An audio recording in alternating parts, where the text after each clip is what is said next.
October 21, Monday. Really, little sleep was had, and I feel completely drained come morning. Even when Hannah rises from bed, in spite of a mild fever, and invites me down to breakfast, I can't be bothered to drag myself out from the comfort of the sheets. It's not like I need to do something particularly important today. The rain that has started sometime during the night doesn't help the mood. Okay, maybe it helps just a little.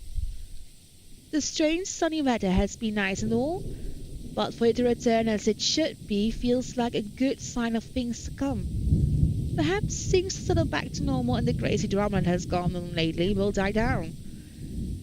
The rhythmic pitter-patter of the rain fills the early morning silence with a steady beat. Thank goodness I don't have to be anywhere in a hurry today. I would hate to be caught unaware in this rain. With Hyde looks outside, it seems that the weather is making up for all the sunny days it has given us with a good old-fashioned downpour. It does set up within the quarter of an hour. However, a day beginning with a cloudburst like this, locals usually take it as an immediate sign. Luxbourne's abysmal weather is back, likely for good. I hope they did a damn good job of fixing this place because I'd rather not have to deal with leaky roofs. Thought Hannah might find humor in it and perhaps ask me to sing in the rain to wear out my anger. I don't like the idea that the reality did a horrid bad job with the place. Hannah, technically, paid millions for this place. But live up to the price the reality company sold it for. Not it's something she should be fretting about at the moment when her health's not at its best. Hannah's going to be brought to the hospital for a checkup today, and if anything, I prefer that she focus on getting better. That fever, no matter how slight it is, can be good for unborn children after all. Perhaps a proper rest is all she needs. But I'd rather not assume things. I'm a businessman, not a doctor. Wonder of wonders why I have even bothered agreeing to babysit duty at that. But here I am, scheduled as today's babysitter for Suraris Brad, once the father drops her off the mansion steps. Thought that is a worry for much, much later. If I wish to, I can ask that nobody bothered me while I doze off in a cocoon of comforts.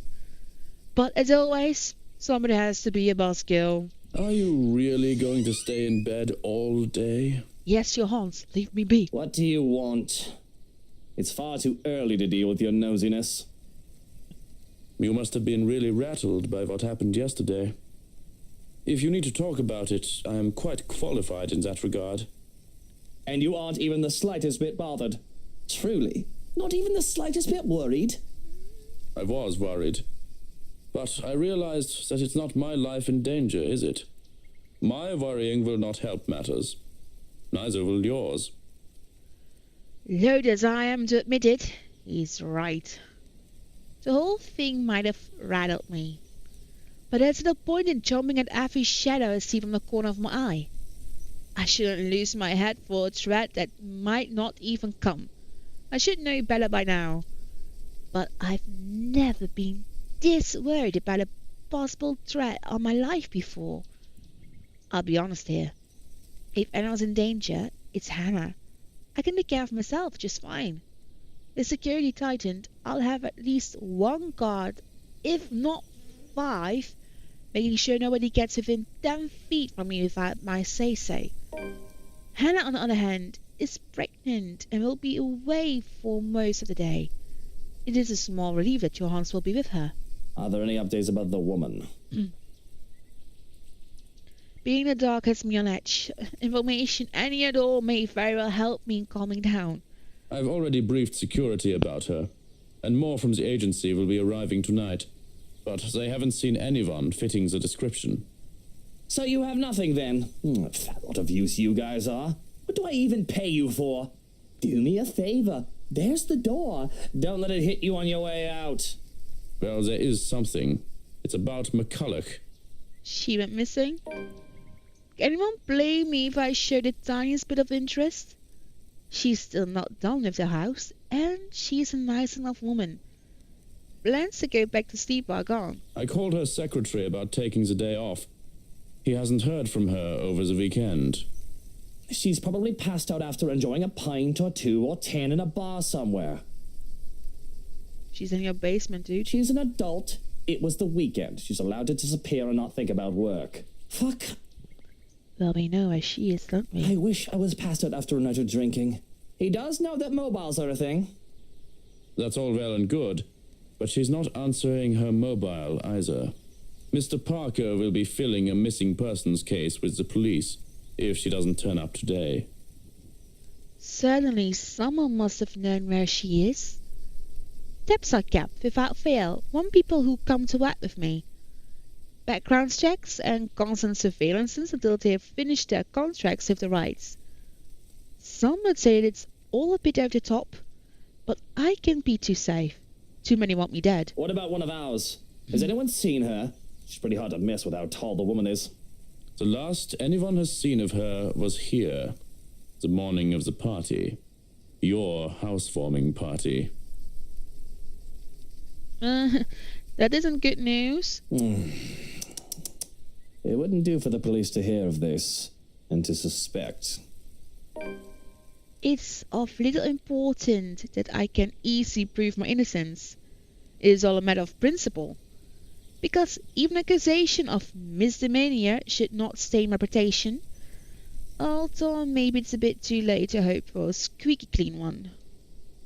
Besides, it'd be such a hassle to have police poking about a house looking for a body doesn't exist. Now, if we're done here, I'd like to go back to sleep and...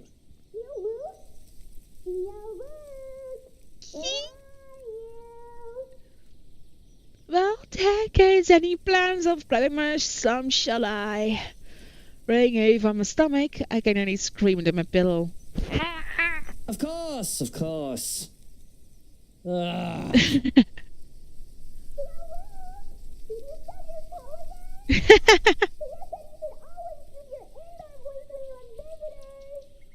Johans, distract her. Oh, look, it's time for me to go. Have fun with your little play date. So long, farewell, and auf Wiedersehen. Goodbye. No, Johans, don't you turn away from me. Keep her busy for an hour. Come on. I have to press my face against the pillow once more to suppress a groan. You just can't get lawyer help anymore. Hello there, little Fraulein. Your uncle is just upstairs and will be down in a moment. Come on, Uncle. Get out of the bed. Excited to have you today. I hope you're well rested and ready to play a lot. Bastard. I'll be down in a sec, Munchkin. Let me just... Change to a fresh shirt. Brush my teeth. Fix my hair. Bemoan my very existence and wish I was anywhere else in the world right now. Don't get me wrong. God, he's a great kid. Wonderful. Better than most brats her age. But handling a tyke is the last thing I want on my agenda right now with this whole Hannah business. Fortunately, I am well versed in how the world works. I've long learned that the show must go on, no matter what hurdles come in my way. So I sat to preparing for the day. Running a comb to my hair just divine and simply makes me feel more human. Bad hair is disgusting though. It isn't as bad now as it was when I was a child. With how expensive a trip to the barbers was, I often had to grow it out until my mother had the time to cut it for me. The curls and tangles were simply horrid. Why, I was even mistaken as a little girl because of that. It certainly doesn't help that I was named Lucille. A freshly pressed shirt is enough to chase away the last signs of sleepiness. The feel of crisp and clean clothes in my hands is a clear mark of the start of the day. But there's nothing better than fresh clothes. Smoothing down my suit and my hair with a sigh, I see myself for the horrors. The horrors that come with taking care of a child. Good morning to you, Luke. Speaking of the devil, and she shall appear. Bright-eyed and bushy-tailed, Kylie grins up at me as soon as I open the bedroom door. She's so cute. Oh, so cute. She swings the backpack she's clutching, hitting my leg in a shout of impatience and looking entirely unapologetic for it. Did you just wake up? Don't tell me you forgot. It's our playdate today. Didn't forget, dearie. I doubt I'd forget. Kylie's visits are a frequent enough thing that they've found a way into my schedule. They're supposed to be visits to a godmother, but we can pick who a child gets along with. As long as I'm not busy, a father can drop her off for the day, which is all well and good for me if it makes Gerardus focus on work I've given him. Besides, she's a bright child, tolerable, kid's got a good head on her shoulders, and can get pretty mature for her age at times. Of course, they have to thank me for that. Her parents can take partial credit, but Hannah and I have been there for this kid since she was just a small babe. Why, I can still remember the first time I saw her. It was during a baptism. The only reason I was there was to accompany Hannah, who was to be named godmother. She was such a tiny, tiny thing, not even a year old, and swallowed in her mother's arms and white clothes. It was the first time I really saw an infant up close. Close enough to hold one at least. It had been terrifying to be given a little child to carry up the whole water ceremony. I've never done so before that, to hold a tiny life in my arm. Oh, I could have just dropped her and on her head, and this little psyche before me would have stopped existing then and there. But the child just smiled at me, babbling nonsensical words as children do, and clinging to me as I tried to hand her off to Hannah. So she had thought it hilarious and adorable. My suit had been a mess and was nearly an anxious wreck by the time I handed her back to her mother. And it was pleasant too. To think I might be doing it again soon. With Hannah's children. With our children. Kids of my own flesh and blood. In a few months' time, I'll be cradling them in my arms, hearing the ringing of the laughters against my ears. It's a tender thing to think about. And despite myself, in spite of all the fears that I will never be good enough for them, I'm actually looking forward to it. Of course I didn't, you little rugrat. I just had to take care of something before you arrived. Really? Well, I guess that's fine. As long as he's only for work like last time. Really? Now why don't we go back down and have breakfast in the parlor? I already ate at home. Papa made one of his tortillas de patatas. He wouldn't let me leave until I finished every bite. The Suarez infamous tortilla de patatas. Those things are a hazard. You can probably use one to bludgeon someone into submission with how huge they are. It's a miracle Kylie can still be so energetic. I had trouble staying awake the first time I had one. Speaking of staying awake... Well, I need some coffee in me at the very least. But if you'd like, you can jump straight to dessert. Yes! Dessert, please! It's easy enough to manage Kylie with the promise of sweets. Thankfully. The hard part is managing her before she gets the sweets. Because I nearly have a heart attack when the kid races down the stairs. Just thought of her slipping and breaking her neck is enough to make me rush down after her. Slow down, the food isn't going anywhere. The food is going somewhere. In my tummy. Jesus fucking Christ. Children. With a shake of my head, I usher Kylie towards the parlor and order a maid to bring food for us. Whatever breakfast there is, along with a cup of coffee for me, and an ice cream for Kylie. But I can't leave the kid alone for too long, unless I want to let her turn into the other room into a slaughter ground. To dread my expectations, I've only left Kylie alone for a few minutes, but she's already made herself comfortable. Oh, look, her toys. The stuff in my backpack has been left scattered across the room, from coloring books and crayons to toys. She's well equipped to amuse herself with no trouble, so I can certainly breathe a little easier if she won't bring her doll along every time she visits. Narcissa, or Sissa, is a creepy little bugger. It doesn't help when Kyle left her during one. Finding the thing at the bottom of the stairs, staring up at me at 3 o'clock in the fucking morning, is a memory that won't be leaving me anytime soon. Even now, it stares at me from where it's seated.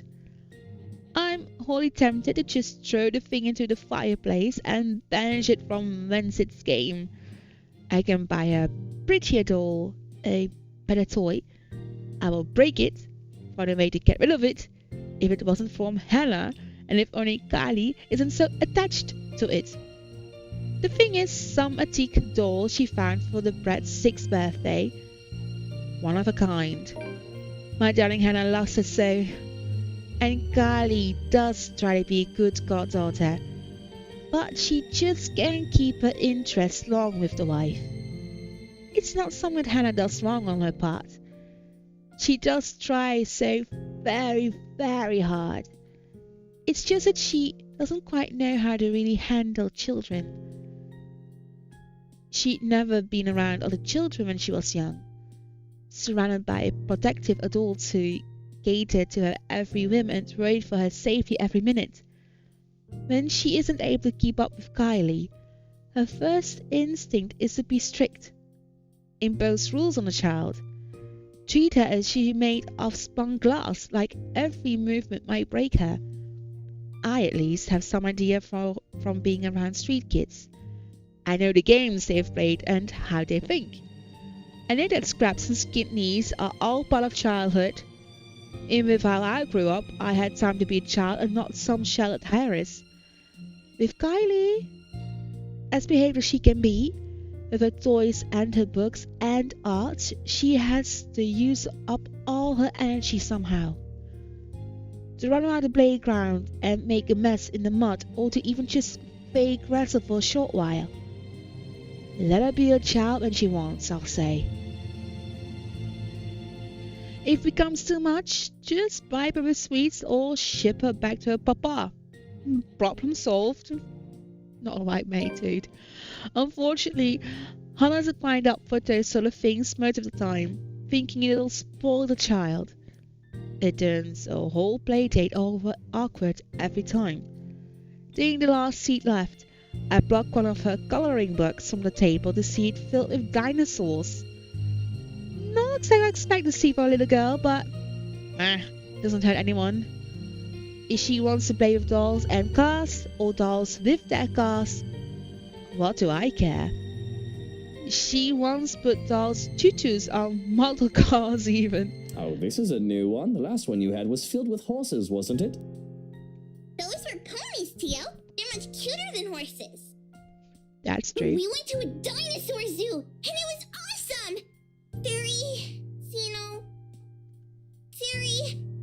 Dinosaurs are my favorite. Tyrannosaurus Rex? I have no idea what that is, but it must be something. I'm only familiar with the T-Rex myself. Oh, Tyrannosaurus Rex. Yeah, they found, fossils of its claws. They're really long. They think the whole theory might be a bazillion meters tall, even bigger than a T-Rex. Wow. Lisa says it'll be big enough to eat all my classmates. She only laughs as I scrunch up my nose and grimace. Takako says you're making a really funny face. Taka who? Takako, a friend I made. I have to stop and look around, expecting one of the help to be there. The child does have a way of befriending just about anyone, as long as she puts her mind to it. Yet the two of us are completely alone. Thankfully, she only finds my disturbed look as another funny grow-up expression. That might be a lot more problematic than whether she plays with dolls or castle. Both the thoughts of Caesar giving Kali ideas, and one of the sad ideas being massacred by dinosaurs. Something I probably need to bring up with her father aside from work. But beyond murderous dinosaurs, creepy dolls, and imaginary friends, I find no trouble with Kylie. She's as energetic and precocious as any tyke her age can be. She's an angel if she can get comfy and settle in after getting her sweets.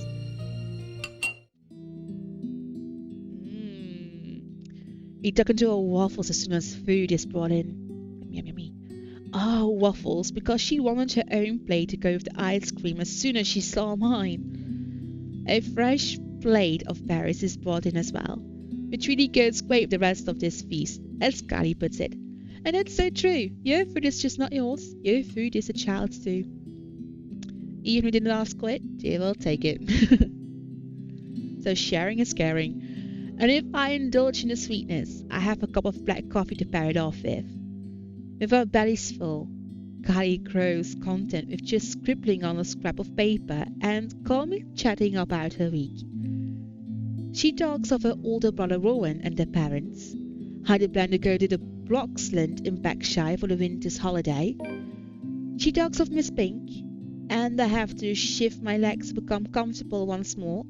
The memory of my initial meeting with her is still fresh on my mind. She talks of the sad man in the park and of her new friend who likes to play hide and seek when she's not sniffing in the loo. Then, finally, she finds something new to talk about. She goes back to her drawings. They'll change as soon as her stomach settles, of course. The calm before the storm. Because, behaved as she is right now, I can feel the curiosity just radiating off her. There's a restlessness buzzing on her skin and the question on the tip of her tongue as they often are with children her age. But for now, I can take this piece with no complaint for however long it stays. I have fun with the crayons as well, as a child's insistence, even if I can't really draw. With Kylie using the black crayon, that leaves me with the blue one. I absent-mindedly start to draw a puppy, the best of my abilities. It's as I attempt to give the doodle dogs another eye that Kylie breaks her silence. Tio? Where did Tia go? I saw them leave when I got here. Tia didn't look so good. I've been expecting a lot of different questions. The kid always has a whole bunch of them ready for me, but I can only sigh when she posed this particular one. She's just going to the doctor's for a checkup. And as kids go, there are follow-up questions. And you didn't go with her? That's one. Well, you were going to be here, sweetie, so I had to stay behind. So she's all alone? At the hospital? Oh, no, of course not. Tia has Johannes and her maid and a guard. She's got plenty of company. Yeah, but you're not with her. If I didn't know better, I'd say the kid is trying to make me feel guilty. I want to say that the little Taiki is evil for making me feel so. But I understand. When I get sick, Papa and Mama have to leave me with their maids, too. Aww, Well, they don't take care of you? that doesn't sound right. Even my mom took care of me while I was sick as a child. Well, they're always busy with work. Oh, I see. I guess that's no good. So it seems that she's been put in the same situation as Hannah was as a child. I know she doesn't mean to accuse of me of anything, but as a father's boss, maybe I do overwork Suarez a bit. There's a lot of responsibilities that only he is capable of carrying out. Delegation is a thing, sure, but when said responsibilities are legally questionable at best, putting others to the task isn't always an option. But Maybe your papa is in need of some vacation time. He deserves it, doesn't he? He's a hard worker. I could arrange something for the holidays. I could cut him some slack. Some of his assignments can wait.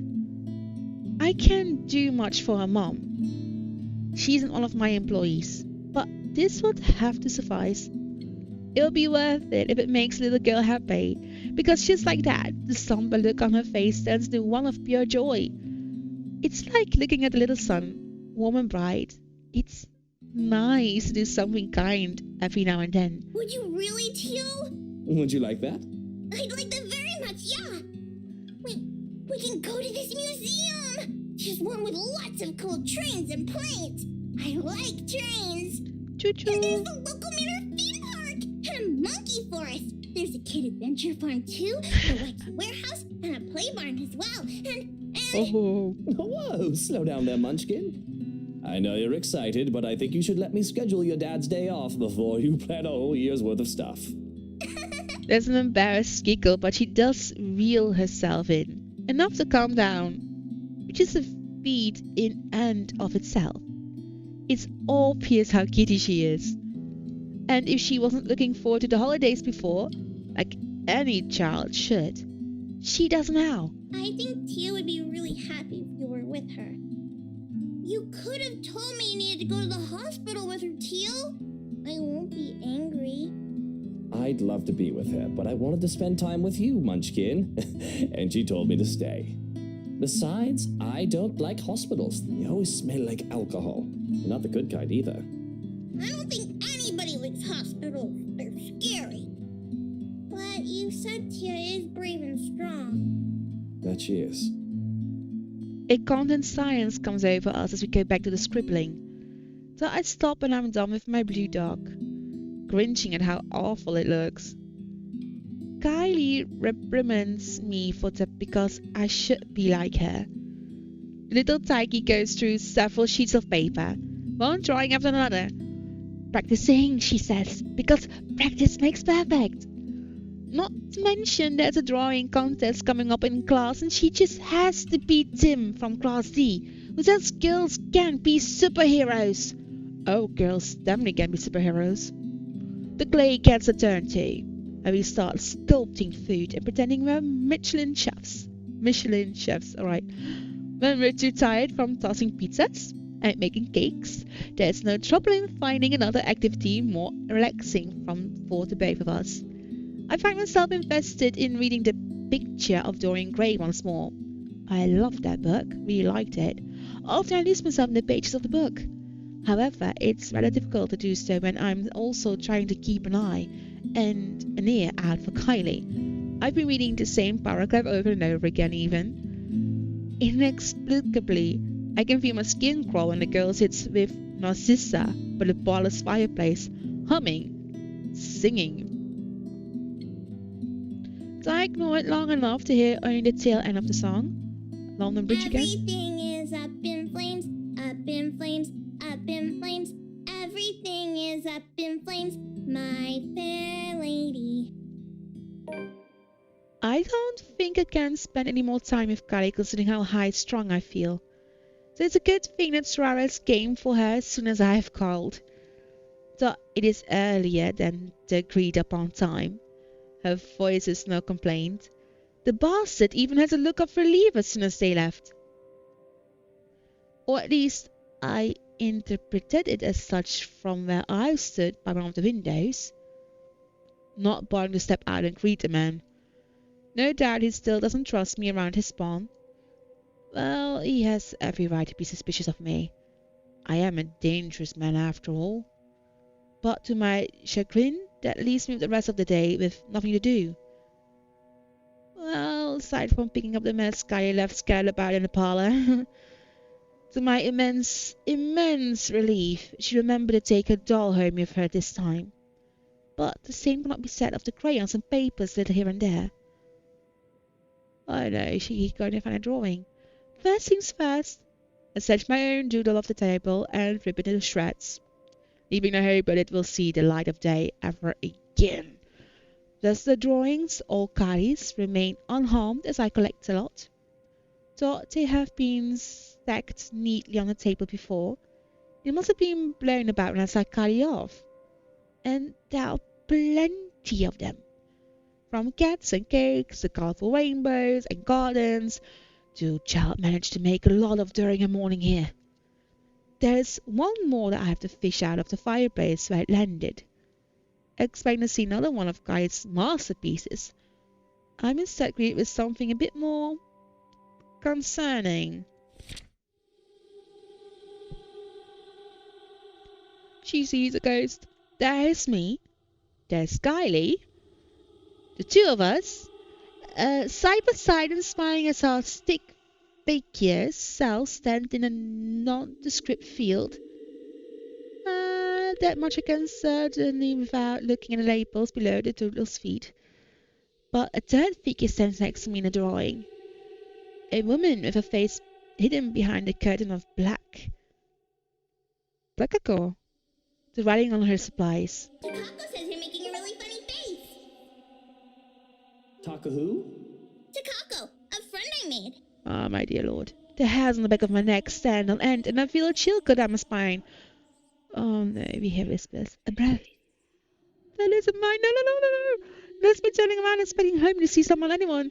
But nothing. And then when I hear it, laughter, sweet and merry laughter ringing from the ballroom. Think about it has my cheeks burning and my blood running hot, as if I'm being mocked. As I stomp towards the door, I have to stop myself from shouting up a storm. I expect to see some of the help dallying about, idle from their duties. Perhaps they thought they can slack off on their duties without a head butler around, and with my preoccupation with Kylie. Well, they had another thing coming. But again, nothing. I'm going to make a very quick save. Very quick save. Nothing from what I can see with a cursory glance, at the very least. I ran around, looking for near impossible hiding places, and still I am all alone. Yet I can still hear the laughter, the accursed laughter, echoing about in the room, in my head. Who's there? Show yourselves and show some respect to the master of the house. Run, dude, run. It's too quiet. Cold uneasiness settles into my stomach when no one answers. I stumble on my own 2 feet, feeling a wave of nausea come from nowhere. I have to put a hand against the wall to stay upright, and the world shifts and pain explodes from behind my eyes. It takes every ounce of my self-control not to heave then and there. The only thing my pride allowed me to do then is to close my eyes and attempt to elevate some of the pain.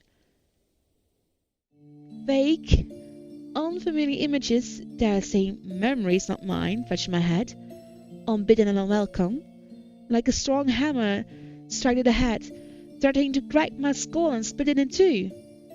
Whatever emotions they hold are muted. I'm nothing but a spectator. Still it waits feels fallible. There are images that you unlock when they die. Maybe he's seeing those images. I'm going to show those as well, but later on. So it doesn't take long for these sensations to get into my head. From my eyes and my ears, it creeps and buzzes in the space between. One after the other, they come at me, and an ending flood of threatens to sweep me away for what feels like an eternity. Each one a show of both joy and suffering for those who have called this mansion their home. Each new scene is like a hammer to the head, threatening to crack my skull and split it in two. I can feel every little emotion in the blurry images that present itself in my head. I feel a part of these like I've lived through them, but I know that it's not possible. All their anger burns through me. That much is evident, but the pain more so. And above all of it are the whispers. The voices calling, blurring until one image emerged in a vivid contrast with the others. When there's a shout of joy, my eyes snap open, looking for the culprit. That's when the whole room just changes. Everything is the same yet everything isn't. There are people everywhere, laughing and dancing. I should be concerned about them. My mind finds it easy to dismiss them as they fade in and out from nothingness. Instead, I find my concentration drawn to a man and a woman. One can only call them a lord and a lady, going by their clothes. And oh, just see how happy the couple looks. Though the man's eyes are eerily blank, like he's not all there. His face is familiar at all. In fact, they both are, but I can't quite place why. The two make for a pretty picture as they dance in the center of the ballroom, if the fandom crowd's attention stay on them. It reminds me so much of Hannah and I during the early days of our marriage. The honeymoon years, they call it. We were happy then too, all smiles and her sunshine, even the normal dreary weather. Younger, we had less to worry about, or at least thought that way. I thought, wished we could go on that way even with all that I did and had to do. But life has a way of catching up. There was work to be done. Although we had to stay the loving, perfect couple in public, I could not afford to look so weak. To appear tied down to someone else to those who knew who I really am. I had to harden my heart when I have business, but it hadn't always been so easy to just switch that part of me on and off. I should be concerned about their intrusion too. Ask what in the bloody hell they're doing in my house. Throwing a party as if they owned the place. I asked myself, how the fuck did it notice what was going on before? And the parlour and the foyer are both only a few doors away. But I have the feeling that yelling and screaming at them won't do much of anything anyway. None of the others have given me notice. I realize that this might not even be real. It dawns on me that these two are the people from the paintings. The ones all over the mansion. Which makes sense. I don't think I'm imaginative enough to make all this up on my own. This must be a dream. Or a really horrible high. Just then I can feel eyes on me as I contemplate the absurdity of the situation. Yet I find difficulty in trying to tear my eyes away from the two dancing. I manage and regret looking away. The woman from the garden stands beside me. I can hear her rattling breath, menacing and chilling. Everything in me screams run. But something pins me to the spot as she just looks at me, watching and waiting. The glamour of their voices fill the ballroom. Although they say such welcoming words, I do not feel comforted by the madness I'm experiencing. Their joyous voices turn sinister and foreboding to my ears. The chorus of people, feel it shouldn't exist, try to overwhelm me, draw me even as I stand on the dry land. The music still plays as a phantom quartet continues while I stand here, vulnerable and afraid. But the dance has already ended, and I'm afraid that I might just be the night's entertainment. Attention is all well and good until bollocks like this go down. These phantoms people watch me, dance of eyes scrutinizing, thought they'd cheer for my return. They told me to dance and join the merriment. There are eager hands all over, pulling me in every direction, but they do not move me enough to remove me from the woman's gaze. Listen, can you not hear them as they welcome you home? They're all trapped. Your time, our, you're one of us, my love. We are bonded by the blood we share. If I thought the voices were overwhelming before, it is nothing compared to how they are now. Their voices are loud, speaking in unison and echoing ever on in the spaces of my head. They welcome me back as if I've always belonged, as if I was meant to be here in the first place. They call me all these titles and names that do not belong to me and that man's face. From the empty eyes flash again before me, once fleetingly, like a new memory having burned itself in my mind. I have to struggle for air when I come back to myself after. I'm not. This isn't. The welcome turns into screams at my protest. Pained and desperate pleas for my help. Telling me that it's my duty to stay. Telling me that I belong among them. To them. Gentle touches turn near threatening. The warning scratches and the bang of deep apparatus before they truly maim someone. My mouth goes dry as I struggle to speak, some sense in this hallucinatory madness. But I don't get a chance as I throw out to my voice. Our Lord, my Prince. At her words, there's a compulsion to stay. Though my heart races in my chest, the fear I should be experiencing refuses to register in my head. Mind and body war with each other, nearly tearing me in two. You finally returned to us. The compulsion to walk into her arms is strong. Whispers in my head tell me to go to her. They say that she's home in heart. But when Paul said these thoughts, I wrenched away and turned with a small gasp. Without hesitation, I started to make a run for it. I nearly faltered when an angry shriek pierces the air, inhuman and monstrous. Oh my god, I don't dare look back. I just run. I didn't care if this is drug-induced hallucination or not. I just run! The ballroom! And then of the parlor! And only then did I bothered to look back, hoping and praying that the god had scorned that I did not pursue me. I would have run all the way out of the mansion too, if only someone didn't get in my way. I grab a body much larger than mine and fall back to the ground, head spinning as I look up at the stained glass. Turning my head to the side replaced a colourful sight with a pair of shiny black shoes. Fatigue fills every inch of my being then, making me refuse to get up. Meanwhile, a familiar head of ginger hair looks down at me in bemusement. Oh, your hands. You really must look where you're going if you insist on running about. Do tell, where is the fire? Behind me. Oh, thank God you're here. I do hope you don't have a concussion. Can you count backwards from 15 to 1 for me? Oh, fuck off, you wanker. Just help me up. I do not think insulting me if you do have a concussion is a smart decision. But no, really. 15 to 1. That woman, she was here. I told you to keep an eye out for her. The other man offers an arm and pulls me up to my feet then. But before I can storm off and pull him to the ballroom, he anchors me down with one hand on my shoulder, another touching the back of my head. No bruising or bump. That still does not mean that you don't have a concussion.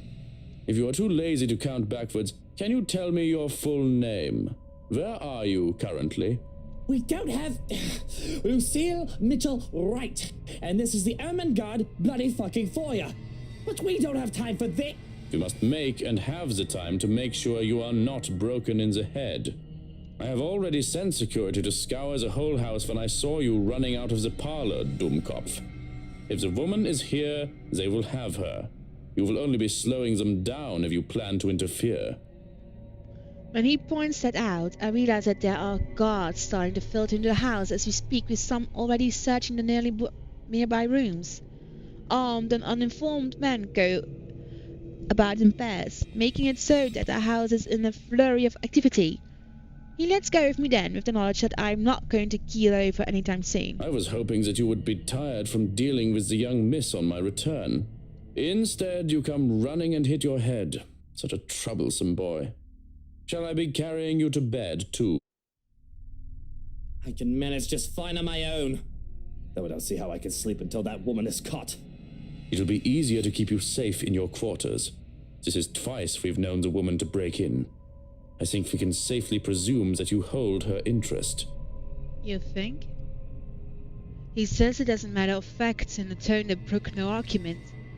Not like I'll argue if it means I'm kept safe. The two of us hurry upstairs, while we remain watchful and wary of any potential threats to my person. We make it to the master bedroom without any trouble, and two of the security are left outside the door. No problems at all. Not until we get inside. Johan's eyes scan the room widely, a look of dread on his usual stoic face. And I don't understand for a moment, looking around the bedroom. It's empty. But then I realize... Where's Hannah? She came home with you from the hospital, didn't she? She's supposed to be here. I sent one of the maids to accompany her here, to let her rest. I feel the color drain from my face when he raises a hand to stop me from charging out there. Stay. I'm not staying in here while Hannah stays out there. One of the guards will find her and bring her here. And what if they don't? What if that woman gets to her first? What if she already has her? That's not possible. You can't promise that.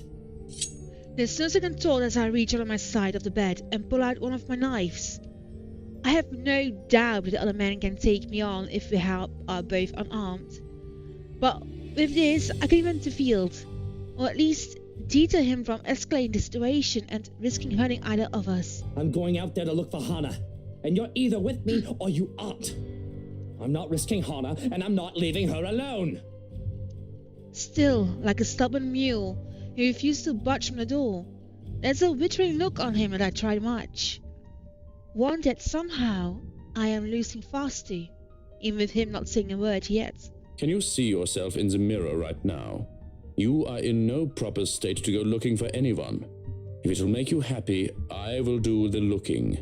But please, and don't make me repeat this, stay where it's safe, where security can find you. We already have one person to be worried about. Please don't add another one to it. Perhaps it is his tone? In spite of his general disdain for virtually everything that has to do with me, and I think that over the years he has grown to care for Hannah at least. Much as I loathe to admit this, I trust him with her safety over any servant in his house. So, it requires... You have 2 hours, Shirokin. I don't think it'll take that long to find one missing woman in this house. 2 hours. Any more than that, and I'm going out there. Of course. Despite his words, he lingers. If I don't know any better, I'd say he wants to make sure I get in a damn bed and sleep before he turns away from me. What am I, a child? Watching me and treating me like one? There's the reason why we will never get along. Well, what are you waiting for? And the knife? The knife stays. Very well. Only then does he seem to get a hint. With a nod he leaves, locks and closes the door behind him. For a moment I still hear his voice while he gives the guards outside firm instructions. Then a hush as soon as he departs and his footsteps fade away. One that doesn't quite last. As quickly as the silence settles, lightning flashed across the sky, followed immediately by the loud boom of thunder. And that wanker strikes so dangerously close that I can feel it in the air. The power goes out not a second later, and I feel as if I'm being mocked by whatever greater power there is. All is that is still for a moment, but soon the rain starts once again. Far heavier than the light drizzle from this morning, its pitter-patter hitting hard against the place's roof. Despite the noise, I find myself drawn to my bed, exhausted, hoping for a little nap. I'm safe here. Will will be safe too. Shogun will find her, and when I wake, she'll be here. It does not take long. Once my head hits the pillow, in a matter of minutes, darkness claims me, bringing with its laughter and whispers of twisted love from a time long ago. Who are you? Stay away! Sweet dreams, my love. It'll be over soon. Oh. That was something. Please give her a good spanking. Well, that was the wrong phrase of term. But just really give her hell. Break the curse and get it all over with. Done and over with.